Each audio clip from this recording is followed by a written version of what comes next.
All right. Thanks again, Maddie. All right, I am Dr. Nick Ritzema with Complete Health Dentistry. This is my practice. And so I wanted to talk about a little bit about who I am and where I came from. So I started out, I came from Newaygo County, but graduated high school from Rockford. I was a Rockford Ram. I went over and did my pre-med degree at Grand Valley. I also played football there for 4 years. And then from there, I actually took a year off because I did not get into U of M dental school the first year I applied. And I was unwilling to go anywhere else. So I had a bad interviewer in my application. This lady didn't seem to like white people, and that was, just my personal opinion. But so I didn't get in the first year. Second year, I interviewed with Dr. Piskorowski from Shelby, Michigan. We talked the entire time about steelhead fishing in the Pere Marquette River up by Ludington. And that was the only difference in my entire application. And I was one of the first ones accepted on the day that acceptances went out. So the interview in dental school is really important, apparently. And then I found my way eventually to this space, started or purchased a practice, transferred it to a Complete Health dental practice. And that process was 10 years ago. So this October, we're actually celebrating our 10-year anniversary of Complete Health Dentistry. All right, so this is who I do all this for. All right, you can see Maddie in a couple of these pictures, right? But these are our 5 teenage children. This was at a Michigan football game. This was last year at when Adam Sandler came into Grand Rapids. And you see the kids with Adam Sandler faces on their t-shirt. Me and my boys up in the hunting cabin of my dad's property up in Ludington. And then this is our entire extended family. So it's my 2 brothers, 1 sister, and their families, my mom and my grandfather. And then Patrick. All right, so Complete Health Dentistry. What are we about? One of the biggest things that really is kind of really important to us is the quality of our care. And the quality of our care is driven by the technology that we use and the cutting edge diagnostics that we're able to utilize for patient care. So one of the first main things is intraoral photos. We use high def, high resolution intraoral photographs to show people exactly what we see. One of the biggest distrust points in dentistry is, we tell you have a cavity, and then you look at us and you have to trust that you have a cavity, right? You didn't go to school to look at x-rays. You might not know what you're looking at. And so when we show a high definition photograph of a hole in your tooth, a big cavity, or a filling that is debonded and failing right here and actually loose, or we just show you where you need to brush better. Some simplest things. And then this one, I'm going to see how this works. This is actually, all right, so we use a high resolution digital microscope with a video camera on a screen. And so we do plaque and saliva analysis live with our patients, right? So this is actually a video of a sample of saliva taken out of a patient's mouth. And the more movement that you have in that indicates the higher presence of more bacteria, all right? And we have various species of rods and, gliding and moving bacteria. We've seen amoebas. We've seen different parasites. One lady's mouth, her and her husband must have had some fun that morning because we even see some other things that are very interesting. Yeah, no joke. But we don't call you out on those things, so it's fine. But yeah, so we can highlight what species and shape some of the gliding rods and the little spirochetes, the little tiny guys that are spinning, those are the ones that are most aggressive and pathogenic. All right, from there, we can actually take a saliva sample and then we send it out to a lab and we do comprehensive oral microbiome testing, right? And so we get these insights back. So I'll go on this side so I don't block anything.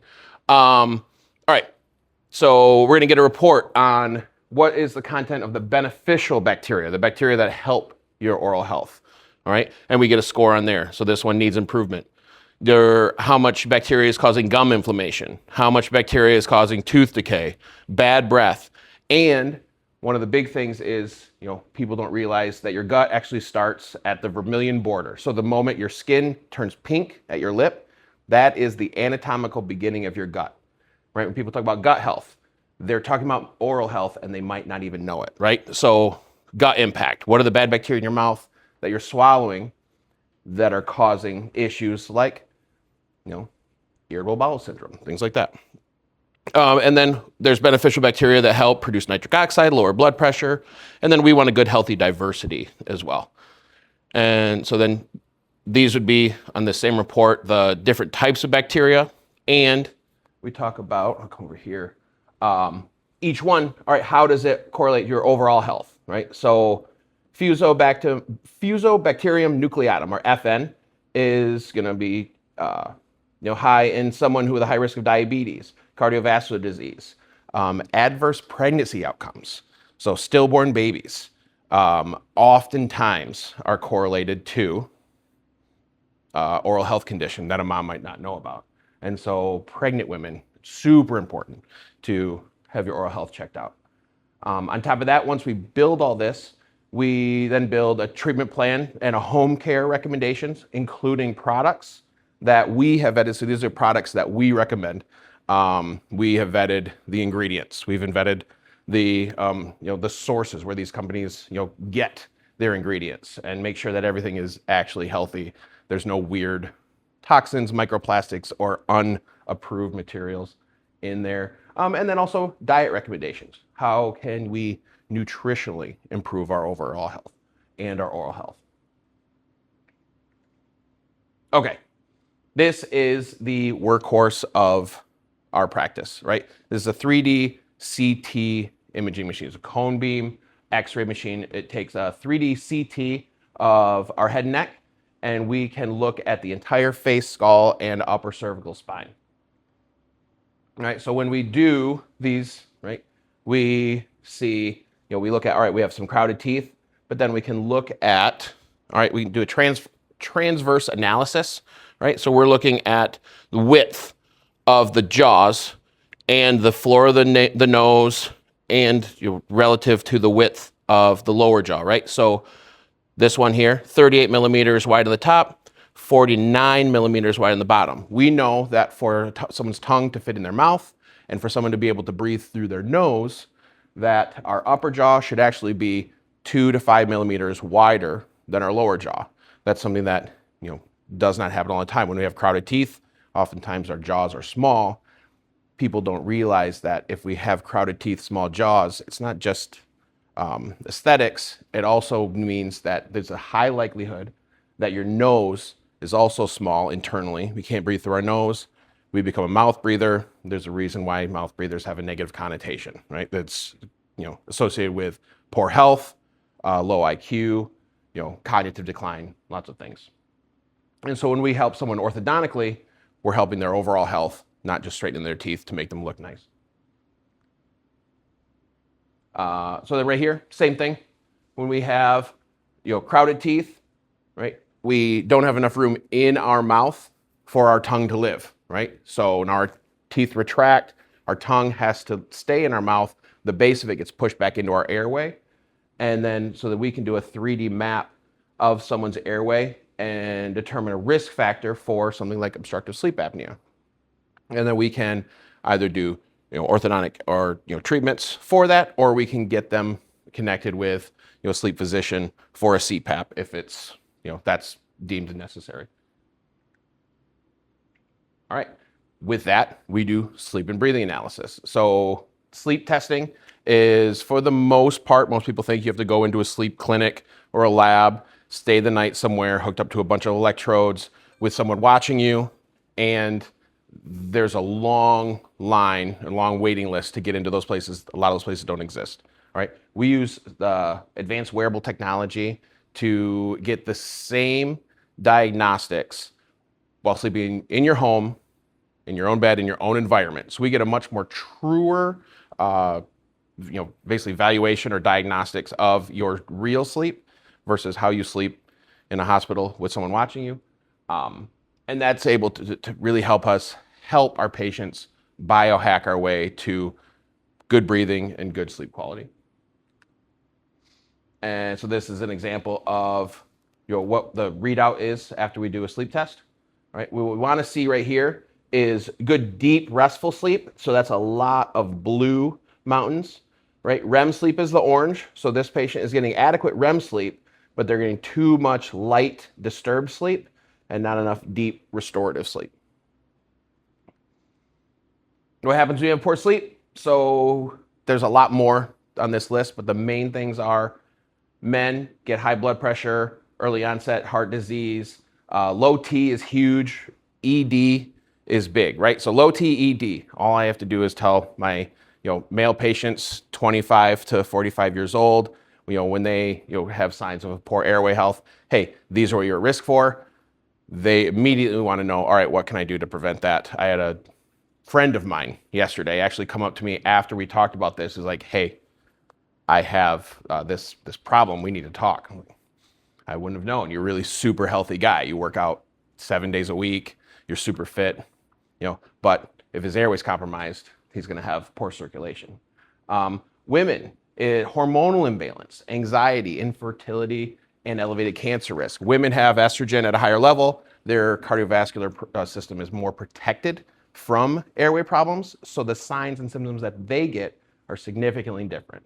Children, poor focus, ADHD, mood swings, hyperactivity, and when kids don't sleep or breathe well, on average, their IQ is 20 to 25 points less overall when compared to their peers. All right, and then I believe this is my last slide. So this actually was given to me by one of my physician friends talking about oral health. He said basically people have two choices, right? You take path A, to 100 or path B to 100. One is full of healthy nutrition, healthy sleep, good oral health, and fun, active retirement. The other direction is poor sleep, poor oral health, inflammation, and nursing home. So I thought that was a really good definition. So active retirement, nursing home. What a great choice. So yeah. So any questions?